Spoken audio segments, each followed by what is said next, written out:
კიდევ ერთი საშინელი ისტორია, როდესაც ეს რეჟიმი ზუსტად იმ ადამიანებს იჭერს და ზუსტად იმ ადამიანების დაკავებით არის დაკავებული, რომლებიც ემსახურება თავისუფალ სიტყვას, ბრძოლობს თავგანწირვით, მას აქვს დიდი ისტორია ამ ბრძოლის გაუძლო ძალიან დიდ არასამართლიან პერიოდს, ამიტომ ეს ბრძოლა აუცილებლად დამთავრდება გამარჯვებით.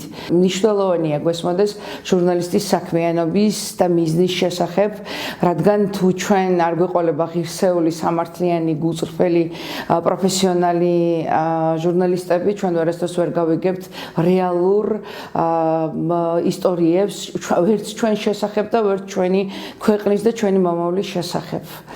თავისუფლება მზია ამაღლობელს და თავისუფლება ივანიშვილის რეჟიმის პოლიტიკურ პატიმრებს.